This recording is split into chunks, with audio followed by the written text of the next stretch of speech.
Hello friends, स्वागत है आपका लर्न विद अंजू चैनल में। आइए देखते हैं कि आज के न्यूज़पेपर में स्टूडेंट लाइफ से रिलेटेड कौन कौन सी इंपॉर्टेंट न्यूज़ हैं। तो वीडियो को जल्दी से लाइक कर दें, शेयर कर दें। जिन छात्रों ने चैनल को अभी भी सब्सक्राइब ना किया हो तो जल्दी से सब्सक्राइब कर लें ताकि आप लोगों को इसी प्रकार की ऑथेंटिक अपडेट सबसे पहले मिलती रहे। सबसे पहली सूचना टीजीटी पीजीटी को लेकर के है। इसको लेकर के बहुत सारे समाचार पत्रों में अलग अलग से सूचनाएं दी गई हैं। आपको पता होगा कल एक नोटिस जारी हुई थी जिसमें बताया गया था कि टीजीटी का जो एग्जाम है वो चेयरमैन के सुपुत्र के मुंडन संस्कार की वजह से परीक्षा स्थगित की जा रही है। उसको लेकर के शिक्षा सेवा चयन आयोग ने अपना स्पष्टीकरण दिया है और इसमें सचिव जी का बयान भी ये नीचे लिखा हुआ है कि आयोग के सचिव मनोज कुमार ने बताया कि ये पूर्णतः फर्जी है। ये देखिए नीचे लिखा है, लेकिन युवा मंच ने इसका तीखा विरोध किया है। लिखा शिक्षा सेवा चयन आयोग टीजीटी पीजीटी के सवाल पर वार्ता के लिए तैयार नहीं है। परीक्षा तिथि की स्पष्ट स्थिति है स्पष्ट करने को लेकर के आयोग मौन है।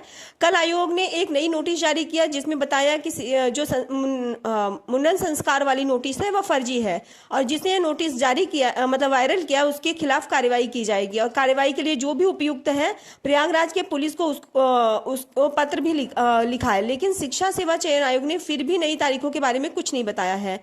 एग्जाम पोस्टपोन हुआ है कि नहीं हुआ है और इसके बारे में कोई भी जानकारी नहीं दी है। वहीं पर युवा मंच ने ऐलान भी किया है। यह देखिए नीचे लिखा है कि राहुल पांडे का कहना है कि आयोग में आए दिन मीटिंग होती है लेकिन मीटिंग के बाद में मीटिंग होती है चीटिंग हो जाती है। ऐसे में जरूरत है कि 29 जुलाई को महाआंदोलन करने का ऐलान हो चुका है। उत्तर प्रदेश के तैयारी करने वाले सभी युवाओं से अनुरोध है कि हर हाल में महाआंदोलन का हिस्सा लें। अगर टीजीटी का एग्जाम डेट आयोग नहीं बताता है और स्थिति स्पष्ट नहीं करता है तो 29 जुलाई को प्रयागराज में फिर से शिक्षा सेवा चयन आयोग में एक बड़ा धरना प्रदर्शन होने जा रहा है। शिक्षा सेवा चयन आयोग ने परीक्षा कराने को लेकर एक नोटिस जारी की थी और यह कहा था कि 21-22 जुलाई को परीक्षा होगी और शिक्षा सेवा चयन आयोग ने परीक्षा स्थगित नहीं किया।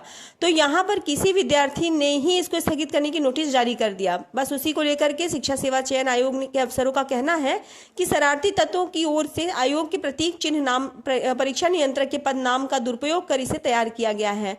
तो आयोग कल इतना और बता देता कि जो नोटिस जारी की गई थी 21-22 वाली वो भी फर्जी थी और वो नोटिस भी मनगढ़ंत थी कि 21-22 जुलाई को जो है परीक्षा होगी। शिक्षा सेवा चयन आयोग और शिक्षक भर्ती को लेकर एक और सूचना है और यह शायद इसलिए छापी गई है क्योंकि शिक्षा सेवा चयन आयोग की किरकिरी हो रही है। लिखा है कि टीजीटी पीजीटी व प्रधानाचार्य के पदों पर भर्ती का रास्ता अभी कोई साफ नहीं हुआ है। लिखा है कि उत्तर प्रदेश शिक्षा सेवा चयन आयोग प्रयागराज 1.5 वर्ष बाद अब रिक्त पदों पर शीघ्र भर्ती प्रक्रिया शुरू करने जा रहा है क्योंकि अधियाचन का प्रारूप अब तैयार हो गया है जिसे मंजूरी के लिए शासन को भेजा जाएगा। यह सूचना पहले भी आ चुकी है, यह सूचना नई नहीं है। लिखा है कि टीजीटी पीजीटी और प्रधानाध्यापकों के रिक्त पदों की संख्या जो है 35,000 से अधिक है। भर्ती प्रक्रिया शुरू होने की संभावना से लाखों विद्यार्थियों में शिक्षक बनने की आस जग गई है। उत्तर प्रदेश शिक्षा सेवा चयन आयोग प्रयागराज का गठन हुए करीब 1.5 वर्ष हो गया है जिसमें अध्यक्ष, सचिव, 2 उप सचिव और सदस्यों ने कार्यभार संभाल लिया है लेकिन अभी तक कोई नई भर्ती शुरू नहीं हुई है। अपर शिक्षा निदेशक माध्यमिक एडी सुरेंद्र कुमार तिवारी ने बताया है कि टीजीटी पीजीटी और प्रधानाध्यापकों के रिक्त पदों का अध्याचन जिस प्रारूप पर जाना है वह तैयार हो चुका है। यह देखिए कार्मिक विभाग और उत्तर प्रदेश शिक्षा सेवा चयन आयोग प्रयागराज फाइनल करके रिक्त पदों का अध्याचन इसी प्रारूप पर लेगा। अध्याचन का स्वरूप फाइनल हो गया है और इसको जल्द ही शासन को भेज दिया गया है। पहली बात तो अभी भेजा नहीं गया है और जब भेज दिया जाएगा तब यह देखेगा शासन के उसमें क्या बदलाव है, कुछ करना है कि नहीं करना है, सही है गलत है। उसके बाद जब समय मिलेगा तब इसको मंजूरी प्रदान की जाएगी, तब जाकर के अधियाचन मंगवाने की प्रक्रिया शुरू होगी। उसके बाद फिर अधियाचन आएगा तब जाकर के नई भर्ती आएगी। अगली सूचना विद्यालय विलय को लेकर के है और विलय का कार्यक्रम चला उसके खिलाफ बहुत सारी जो याचिकाएं हैं वह दाखिल की गई हैं। लेकिन प्राथमिक स्कूलों के विलय में हाई कोर्ट की लखनऊ पीठ में मुख्य न्यायमूर्ति की अध्यक्षता वाली खंडपीठ में विशेष अपीलों की सुनवाई जारी है। मुख्य न्यायमूर्ति अरुण भंसाली और न्यायमूर्ति जसप्रीत सिंह की खंडपीठ के समक्ष मंगलवार को विशेष अपीलों पर याचियों के अधिवक्ताओं ने बहस की जिसके जवाब में सरकारी अधिवक्ताओं ने बहस की। दोनों पक्षों ने दलीलों के समर्थन में नजीरें पेश की। कोर्ट ने मामले की अगली सुनवाई 23 जुलाई निर्धारित की है। आज बता दें कि 7 जुलाई को स्कूलों के विलय के मामले में एकल पीठ ने प्राथमिक स्कूलों के विलय के आदेश को चुनौती देने वाली दोनों याचिकाओं को खारिज कर दिया था। न्यायमूर्ति पंकज भाटिया की एकल पीठ ने यह फैसला सीतापुर के प्राथमिक और उच्च प्राथमिक स्कूलों में पढ़ने वाले 51 बच्चों समेत अन्य याचिका पर दिया था। तो देखते हैं आज क्या होता है विद्यालय विलय को लेकर के। और भी बहुत सारे समाचार हैं। लिखा है कि गलत पेयरिंग नहीं छुड़वाई, दिव्यांग बच्चों की पढ़ाई। बहुत सारी ऐसी सूचनाएं निकल के भी आ रही हैं कि पेयरिंग किया गया है। कुछ बच्चों के जो विद्यालय है वो बहुत दूर दूर है, वो पढ़ाई छोड़ दिए हैं क्योंकि वो इतना दूर नहीं जा सकते हैं। यूपीपीएससी की है। लिखा है कि लोक सेवा आयोग की परीक्षाओं को और भी फुल प्रूफ बनाने का फैसला किया गया है। अलग अलग रंग के पैकेटों में परीक्षा केंद्र पर भेजे जाएंगे प्रश्न पत्र। भर्ती परीक्षाओं के 4 सेटों में तैयार होंगे प्रश्न पत्र। और पीसीएस जे में एक बदलाव भी हुआ है। लिखा है कि राज्य सरकार ने पीसीएस जे भर्ती पाठ्यक्रम में संशोधित होने वाले अधिनियमों को शामिल करने का फैसला किया है। इसके लिए उत्तर प्रदेश न्यायिक सेवा नियमावली 2001 को मंजूरी प्रदान कर दी गई है। मुख्यमंत्री योगी आदित्यनाथ की अध्यक्षता में मंगलवार को ही कैबिनेट की बैठक में यह फैसला हुआ है और आईपीसी के स्थान पर अब बीएनएस लागू की गई है और इसी तरह अन्य कई अधिनियमों में संशोधन किया गया है। स्तरीय पीसीएस में जेम भर्ती में इन संशोधनों को शामिल करने के लिए उत्तर प्रदेश न्यायिक सेवा सक्षम संशोधन नियमावली 2025 को मंजूरी प्रदान की गई है। समय समय पर होने वाले संशोधनों का नियमावली में पुनः संशोधन नहीं करना पड़ेगा और जो हो सकता है कि अब इन विद्यार्थियों का जल्द विज्ञापन भी जारी हो जाए। काफी दिन से बहुत सारे पीसीएसजे के पद रिक्त हैं और इन विद्यार्थियों का भी विज्ञापन जारी होना है। आरओ को लेकर के भी सूचना दी गई है कि आरओ परीक्षा की निगरानी करेगी एसटीएफ। प्रदेश में 27 जुलाई को होने वाली आरओ की परीक्षा को लेकर के सरकार ने तैयारियां पूरी कर ली हैं।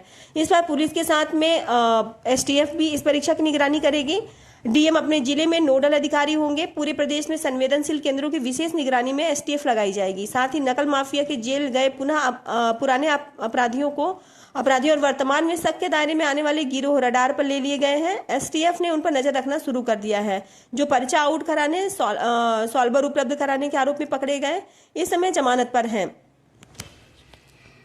इसके अलावा सोशल मीडिया के व्हाट्सएप टेलीग्राम प्लेटफॉर्म पर भी नजर रखी जा रही है। परीक्षा को लेकर के अफवाह फैलाने वालों पर सख्त कार्रवाई की जाएगी। आरआरबी से टेक्नीशियन की भर्ती है, उसको लेकर के जानकारी दी गई है। लिखा है कि 6238 पदों पर आवेदन चल रहे हैं और इसकी जो लास्ट डेट है वो 28 जुलाई है। जिन विद्यार्थियों ने आवेदन ना किया हो अभी से आवेदन कर सकते हैं। अलग अलग पद के लिए अलग अलग योग्यता है। न्यूनतम 18 और अधिकतम 30 वर्ष और 33 वर्ष।